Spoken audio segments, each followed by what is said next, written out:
하나님을 믿는 것은 하나님을 기다리는 것이라고 말할 수 있습니다. 우리의 막연한 그 희망이나 현실적인 그 요구사항을 기다리는 정도가 아니고 하나님이 나에게 말씀으로 약속하신 그 약속의 말씀을 기다리는 것이 바로 믿음입니다. 칼빈이 믿음의 다른 말은 기다림이다 라고 한 표현도 바로 이 의미가 포함되어 있죠. 그러나 저와 여러분들이 알다시피 기다린다는 것은 결코 쉬운 일이 아닙니다. 창세기 15장에서 하나님은 쪼갠 짐승 사이로 타는 횃불로 지나가시는 언약의 체계를 통하여 아브라함에게 땅과 자손을 주신다는 것을 분명하게 약속하셨고 그 약속에 보증을 서주셨습니다. 당신의 목숨을 담보로 해서 말이죠. 근데 그 약속을 받은 아브라함의 현실은 어떠합니까? 오늘 1절을 보면 어떻게 시작합니까? 1절은 아브라함의 아내 사레는 출산치 못하였고 출산하지 못하였다. 그렇게 시작해요. 하나님이 아브라함에게 약속하신 자손에 관한 약속은 밤하늘의 별처럼 해주겠다는 약속이었는데 현실은요, 아브라함의 아내 사레가 출산하지 못한다 하는 것이 냉정한 현실이었습니다. 아브라함이 하나님의 인도로 가나안 땅에 들어온 지 10년 동안 하나님의 자손에 관한 약속은 아직 이루어지지 않는 거죠. 여기가 늘 우리가 부딪히는 지점이에요. 하나님의 약속과 그 약속이 소원해 보이는 우리의 현실. 그래서 그 현실 앞에서 조급증이 생길 수밖에 없는 연약한 우리 자신. 이게 늘 우리가 몸으로 부딪히는 우리의 딜레마죠. 밤하늘의 별처럼 자식이 많아지려면 지금 아브라함과 사레의 입장에서 본다면 하루에 한 명씩 낳아도 안 됩니다. 그죠? 85세 아닙니까 벌써? 86세 아닙니까 벌써? 하루에 한 명씩 놓는다고 해도 밤하늘의 별처럼 되겠습니까? 근데 현실은 뭐라고요? 하루에 한 명은커녕 10년이 지났는데 여전히 하갈은, 사례는 출산하지 못하는 것입니다. 어쩌면은 경수가 끊겼을 수도 있어요.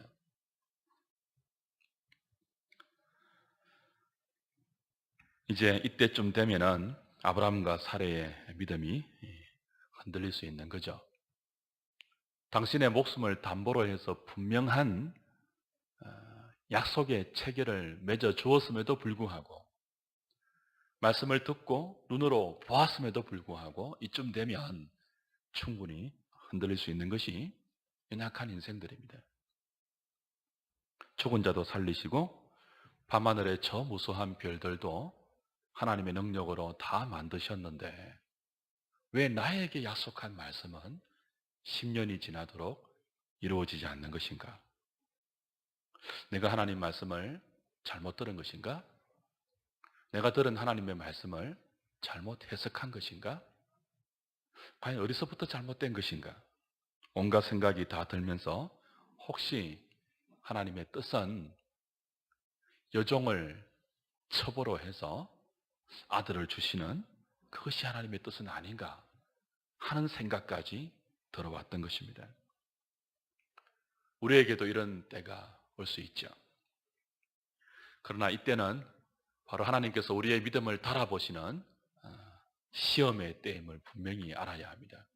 하나님의 약속은 주어져 있고 그러나 그 약속이 현실에서는 소원해서 갑자기 마음에 조급증이 생기면서 하나님의 방법과 하나님의 원리가 아닌 인간적인 수단과 인간적인 생각들이 막 머리를 쳐들고 내 마음 안에 일어나면서, 그죠? 평소에는 감히 생각도 못했던 여종을 통해서 첩을 두고 그 첩의 몸을 통하여 하나님의 약속을 성취하겠다는 이런 얼토당토 않는 생각들이 마치 정당하기나 한 것처럼 우리의 마음에 들어올 때, 이때가 어떤 때라고요? 하나님께서 우리의 믿음을 달아보시는 시험의 때라는 거죠. 물론 하나님의 말씀을 약속으로 받고 그 약속이 하나님의 방법으로 이루어지기까지 끝까지 믿음으로 기다리며 하나님을 신뢰한다는 것은 결코 쉬운 일이 아닙니다. 사람에게는 다 약한 부분이 있어요. 다른 문제는 천년 만년 기다릴 수 있고 천년 만년 믿음으로 인내할 수 있지만, 유독 어떤 부분만은 기다려지지 않고 조급증이 생기는 그런 부분이, 그런 약한 부분이 우리에게는 다 있습니다. 그게 아브라함과 사레의 경우는 자식의 문제이죠. 요즘 청년들에게 취직 문제, 결혼 문제, 이거 보통 일이 아니잖아요. 또 학부형들에게 자녀의 대학 진학 문제, 자녀의 진로 문제, 이런 것들도 현실적으로 우리가 하나님의 말씀을 약속으로 받고 그 하나님의 말씀을 근거로 해서 가지고 있는 믿음에 반해서 이 결혼, 취직, 자녀, 이 모든 문제는 현실적으로 얼마나 큰 간극이 존재하는지 모릅니다. 쉬운 일이 아니에요. 분명히 믿음이 있죠. 우리 청년들에게 믿음이 있어요. 하나님이 나에게 배필을 주실 것이다. 하나님이 예비해 놓으신 돕는 배필이 있을 것이다. 이삭에게 리브가가 있었던 것처럼 나의 리브가가 있을 것이다. 그런 믿음이 교회 다니는 믿음의 청년들이라면 어느 정도 다 있지 않겠습니까? 그러나 그런 나의 믿음과 상관없이 나이는 자꾸 먹어만 가고 사람은 나타나지 않고 결혼의 조짐은 전혀 보이지 않을 때 갑자기 어떤 생각이 들 수 있습니까? 꼭 뭐 믿는 사람만 고집할 것이 아니라 뭐 조건이 좋으면 불신자라도 얼마든지 결혼해서 나중에 믿게 하면 되지, 이런 생각이 들 수 있죠. 내 자식은 하나님이 책임지실 거야 라는 믿음을 교회 안에 있는 믿음의 형제 자매들이 왜 가지고 있지 않겠습니까? 믿음의 부모들이라면 자식에 관한 하나님의 주권, 하나님의 보호하심, 하나님의 인도하심 다 가질 수 있을 거예요. 다 가지고 있을 거예요. 그런데 현실은 내 자식이 매일 꼴찌만 하고 올 때, 가문에 없는 전수만 받아올 때, 한두 번도 아니고 반복해서 그렇게 될 때 쉬운 일이 아닙니다. 갑자기 이러다가는 이 자식이 대학도 못 가는 것 아니야? 그런 조급증이 생기면서 주일에도 학원을 보낼까?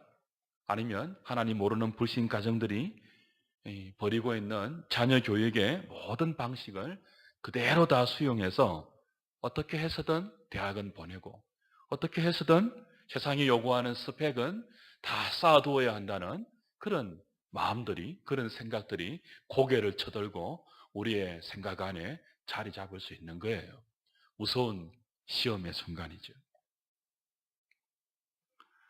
만약 이런 시험의 때에 하나님이 우리의 믿음을 달아보시는 약속과 현실의 큰 간격 속에서 조급증이 생기면서 평소에 들지 않던 이 나의 생각, 인간적인 수단, 세상적인 방식, 이것들이 마치 정당한 것처럼 우리 안에 막 밀려 들어올 때 그 생각을 거부하지 않고 그 인간적인 수단과 방법을 그대로 수용했을 때 어떻게 될까요?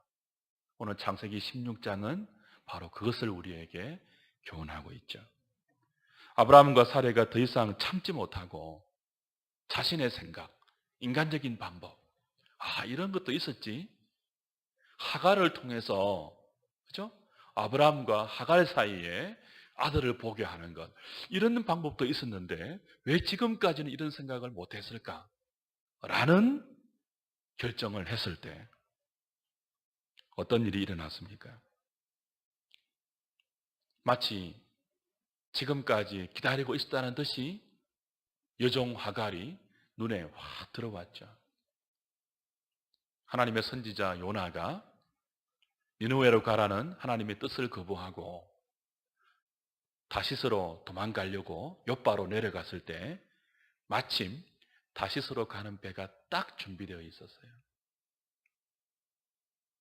우리가 하나님의 때를 기다리지 못하고 밀려 들어오는 조급증으로 하나님의 뜻이 아닌 인간적인 수단과 방법을 마치 정당한 것처럼 합리화시키면서 결정하고 선택하고 받아들였을 때 여러분 바로 손만 뻗으면 잡을 수 있는 거리에 나의 육신의 종 하갈이 딱 준비되어 있는 것 아십니까?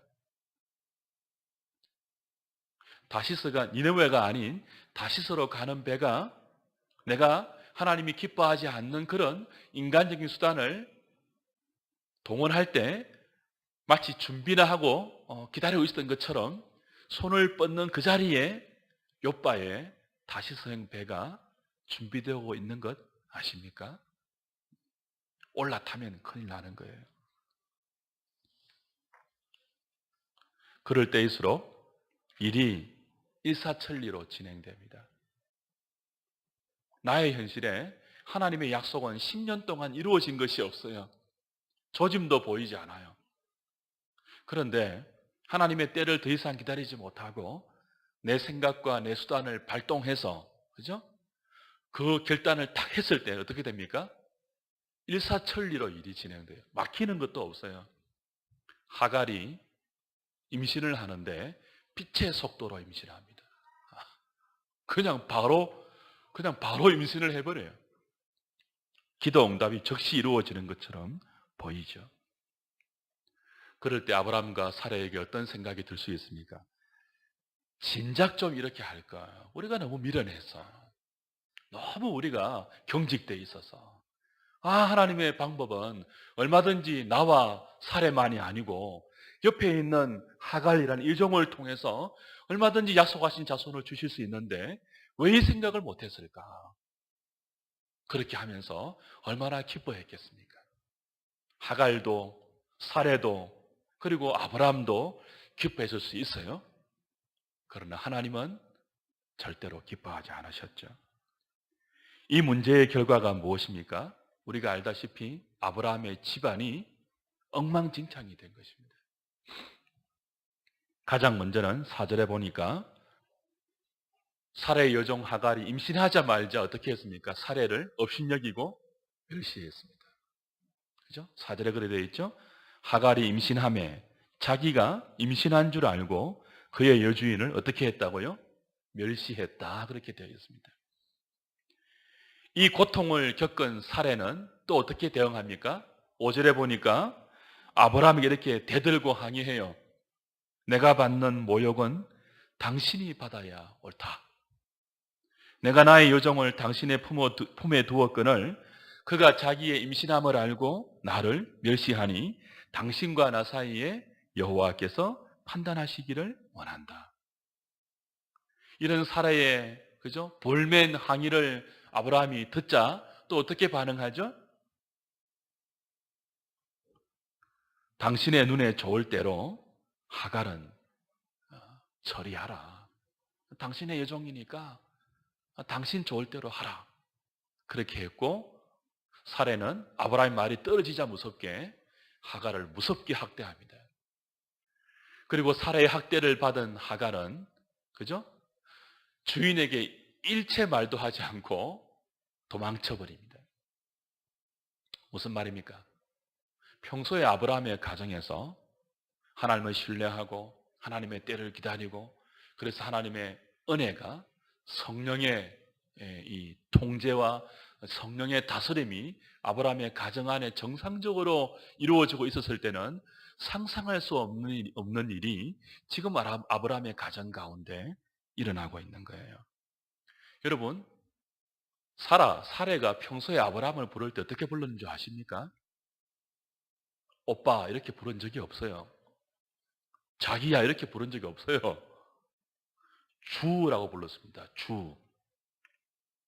주님이라고 불렀다니까요. 성경을 보면 나의 주여, 나의 남편이 이렇게 불렀잖아요. 근데 지금 어떻게 부릅니까? 당신이 이렇게 나와요. 당신이. 여기 당신은 극종친 당신이 아니고 뭐예요? 당신이 이런 뉘앙스 있잖아요. 내가 받아야 할 당신이 받아야 할 모욕을 내가 받고 있다고. 당신과 나 사이에 하나님이 판단하시기를 원한다. 나의 주라고 불렀던 아브라함을 향하여 사례가 당신이 이렇게 달려들고 있습니다. 여종에게 멸시를 당하고 조롱을 받으니까 사례의 이 생각에서 분노가 폭발하면서 성령이 남편을 존귀하게 인정해 주었던 그 모든 가정의 질서가 한순간에 무너지고, 어떻게 여종이 여주인을 멸시할 수 있습니까? 정상적인 상황에서. 어떻게 여종이 감히 주인에게 한마디 말도 없이, 그것도 주인의 씨를 임신한 채 도망칠 수가 있습니까? 상상할 수 없는 일이, 평소에는 감히 일어날 수 없는 일이 아브라함의 가정 안에 돌발적으로 일어나고 있는 거죠. 아브라함의 가장의 지도력, 가장의 권위, 이 다 그냥 파괴되어 버린 것입니다. 여러분, 아브라함이 누구입니까? 하나님의 선지자입니다. 하나님께서 너를 축복하는 자에게는 나도 축복하고, 너를 저주하는 자에게는 나도 저주한다. 너를 통하여 나의 복이 만민 가운데 흘러가기를 원한다고 축복의 통로로 선택하신 복의 근원이 아브라함이에요. 그리고 하나님은 그런 아브라함에게, 아브라함이 정상적으로 하나님을 인정하고 신뢰하고 하나님을 믿고 나갈 때는 그런 아브라함에게 마땅한 영적인 권위를 허락하셨어요. 영적인 권위가 있으니까 사례가 아브라함을 부를 때 주라고 불렀던 거예요. 근데 이런 아브라함이 하나님의 때를 믿음으로 기다리지 못하고, 그죠? 조급종으로 말미암아 사례의 제안을 덜컥 받아들여서 하갈을 통하여서 육신의 아들 이스마엘을 보려고 할 때, 하나님은 일시적으로 성령의 통치를 아브라함 가정 가운데 거두어가 버리시고, 아브라함 가정이 엉망진창이 되게 한 거죠. 학대하고 멸시하고 조롱하고 조롱받고 대들고 대꾸하고 도망치고, 그죠? 막 이런 일들이 일어나는 거예요. 여러분, 상상해 보십시오. 입만 열면 그냥 막 큰 소리로 당신이라면서 막 싸우는 가정. 틈만 나면 학대하고, 그죠? 공격하고 멸시하고 조롱하는 가족들. 틈만 나면 도망치려고 하는 가족의 구성원. 지옥 아닙니까? 나의 주라고 불렀던 여인이 어느 날 당신이라고 하면서 대들 때 아브라함의 마음에는 지옥이 찾아오는 것입니다. 이게 왜 생긴다고요? 하나님의 사람들이 하나님의 약속을 정상적으로 기다리지 못하고, 물론 쉬운 일은 아닙니다만, 조급증이 생기면서 인간적인 생각을 그냥 덜컥 선택해 버렸을 때, 인간적인 방식과 인간적인 수단을 덜컥 나의 삶에 허용했을 때, 하나님은 이런 징계를 통해서 우리의 조급증이 불러온 불신의 선택이 얼마나 무서운 결과를 초래하는지를 교훈하고 있는 거죠. 나중에 보겠지만 창세기 17장 가면요, 16장과 17장 사이에 13년의 시간적인 갭이 나와요. 그 친밀하던 하나님과 아브라함 사이에 친밀한 교제가 13년 동안 단절되는 영적인 암흑기가 찾아오는 거죠. 무서운 징계입니다. 하나님의 때를 기다리는 믿음의 기다림을 견뎌내지 못하고, 어느 날 사탄이 우리 마음 가운데 불러일으키는 조급증 가운데 평소에 선택하지 않았던 세상적인 방식, 인간적인 수단, 그런 것들을 아무 겁도 없이, 아무 두려움도 없이 나의 삶에 허용했을 때, 이런 무서운 하나님의 징계가, 하나님의 사람들은 결코, 그죠? 하나님이 기뻐하지 않는 하나님의 뜻을 기다릴 때, 하나님의 약속의 말씀이 성취될 때, 그 성취되는 수단조차도 나의 꾀나 나의 방식이 통용되어서는 안 된다는 중요한 교훈을 하나님이 아브라함 가정의 이 징계를 통하여 내리고 있는 거죠.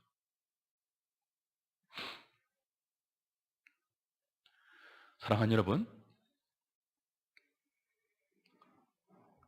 하나님이 약속하신 자손은 아브라함과 사라의 힘으로 얻을 수 있는 자연적인 자손이 아니에요. 아브라함과 사라의 육신에서 얼마든지 육신의 결합으로 얻을 수 있는 그런 육신의 혈통이 아니에요. 하나님이 약속하신 아브라함의 자손은 하나님의 능력으로 주시는 하나님의 선물입니다. 그래서 기다려야 돼요. 어떤 때를 기다려야 됩니까? 아브라함과 사라의 몸에서 육신의 능력으로 자손을 볼 수 있는 모든 기력이 끊어질 때까지 하나님이 지금 기다리고 계시는 거잖아요.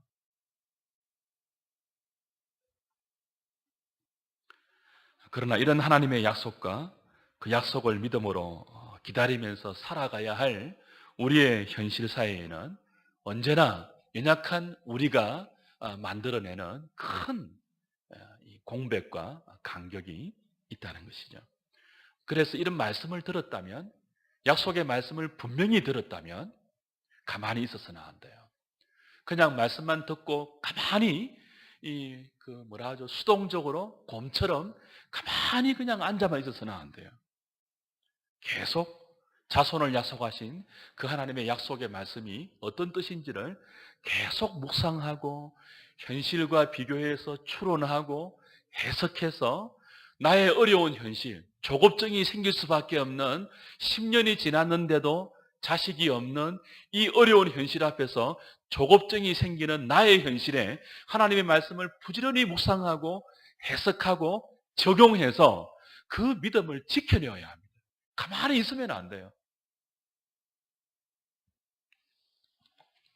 그래서 하나님의 약속과 우리의 현실이라는 이 엄청난 간격이 느껴질 때는 어떻게 해야 한다고요? 사력을 다해서 말씀하신 하나님 말씀을 다시 붙들고 그 말씀의 진의가 무엇인지를 우리의 논리, 우리의 의지, 우리의 지성, 우리의 감정 모든 것을 동원해서 다 추론해야 돼요.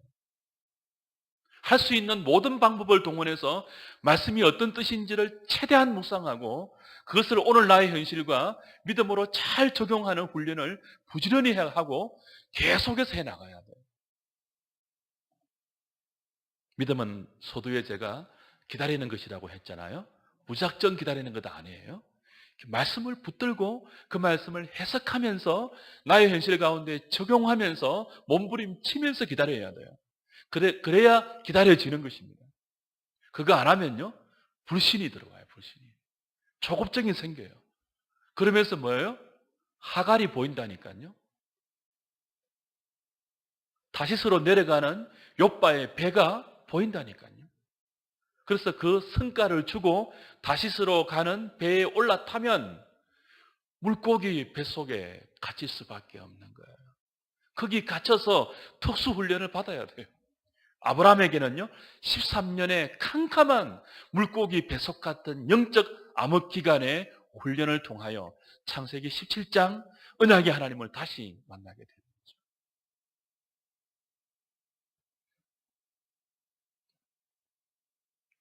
물론 하나님이 사례를 통해서 아들을 주겠다는 직접적인 약속을 아직까지는 안 했습니다. 그 약속은 창세기 17장 가야 나와요. 17장 15절 16절에 가야 네 아내 사례를 통해서 내가 아들을 주겠다, 그 말씀을 주세요. 아직까지는 아브라함을 통해서만 주시겠다고 했지 네 아내 사례를 통해 주겠다는 말씀 아직 없잖아요. 그죠? 그렇기 때문에 얼마든지 뭐예요? 하갈을 통해서 아브라함과 자식을 볼 수 있겠다는 생각을 할 수 있죠. 그래서 뭐가 필요한 거예요? 하나님의 약속의 말씀을 부지런히 믿음으로 해석하면서 나의 현실에 적용하는 몸부림이 필요한 거예요. 가정은 하나님이 주셨지. 하나님은 한 남자와 한 여자를 남편과 아내로 불러서 둘이 한 몸 되게 했지. 그리고 그 둘 사이에 경건한 믿음의 자녀를 허락하도록 제정하신 분이 하나님이지. 그 하나님이 아브라함에게 자식을 약속했다면 아브라함과 한 몸인 사례를 통해서 자식을 주신다는 것은 너무나 당연한 믿음의 추론에서 나오는 묵상의 결론입니다. 이걸 해야 돼요, 이걸. 이 묵상의 몸부림을 아브라함과 사례가 10년 동안 자식이 없는 그래서 조급증이 생길 수밖에 없는 현실 앞에서 부지런히 말씀을 붙들고 나의 현실을 하나님과 말씀과 견주어서 또 믿음으로 추론하면서 해석하고 또 적용하면서 하나님의 때는 언제인가 마침내 내 기질이 끊길 때까지, 내 육신의 경로가 끊길 때까지, 나의 모든 아들을 볼 수 있는 가능성이 100%가 아닌 0%로 떨어질 때까지 기다려야 한다는 그 믿음의 결론을 이 말씀 묵상과 해석을 통하여 가져와야 되는데 그 작업을 못했던 거죠. 그래서 결국은 엉뚱한 해석, 엉뚱한 적용으로 하가를 통한 이스마엘이 하나님의 뜻인지도 모른다는 그런 곁길로 가고 만 것입니다. 말씀을 좀 정리해 보죠. 주 안에 사랑하는 여러분, 믿음에는 하나님의 말씀을 액면 그대로 수용하면서 동의하고 받아들이는 그런 요소도 있습니다. 그러나 믿음에는 또 다른 요소가 있죠. 뭐죠? 하나님이 약속하신 그 말씀의 성취를 나의 꾀나 나의 편법으로 이루지 않겠다는 또 다른 의지의 결단과 각오가 포함되어 있어야 합니다.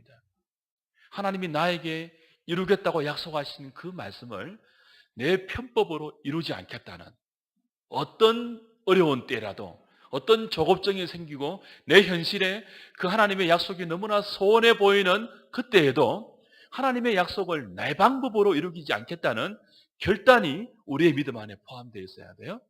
그 결단을 지킬 수 있는 길이 뭡니까? 약속하신 말씀을 부지런히 붙들고 묵상하는 거예요. 그 말씀 위에서 계속 이어서 나오는 하나님의 오늘의 말씀을 계속 붙들고 묵상하고 해석하고 적용해서 나의 어려운 현실에 오버랩 시키는 거예요. 그렇게 안 하면 믿음을 지키지 못합니다. 그렇게 안 하면 자식이 매일 꼴찌 성적 받아올 때 주일에도 학원 보내게 돼요. 그렇게 안 하면요, 취직이 안 되고 결혼이 요원해 보일 때 하나님의 원리가 아닌 다른 것들을 마치 그죠? 정당한 것처럼 허용할 수 있다는 거죠. 부지런히 하나님 말씀을 붙들고 하나님의 뜻이 무엇인지, 하나님의 때가 언제까지인지 그 말씀 붙들고 실험하고 해석하고 적용하는 이 믿음의 훈련을 하지 않으면요, 조급증이 생길 때 하갈이라는 육신의 몸종이 너무나 당연한 하나님의 뜻일지도 모른다는 그런 생각이 쑥 들어오게 되죠. 말씀을 결사적으로 붙들지 않으면 우리 교회처럼 말씀을 붙드는 교회들은요, 조급증이 생길 수 있습니다. 왜 부흥이 더딜까? 왜 교회가 채워지지 않을까? 이때 조급증이 생기면요, 세속주의를 허용하게 됩니다. 신비주의와 기복주의와 실용주의와 번영신학을 허용하게 되어요. 부지런히 말씀을 붙들고 묵상해서 오늘 교회가 이렇게 힘이 없어지고 약해지는 이유를 말씀의 원리 안에서 찾아서 우리의 믿음을 몸부림치면서 지켜내지 않으면 교회는 세속주의, 기복주의, 번영주의, 신비주의, 은사주의, 그죠? 이 모든 잘못된 육신의 몸종은 하갈 같은 그릇된 편법을 얼마든지 동원할 수 있습니다.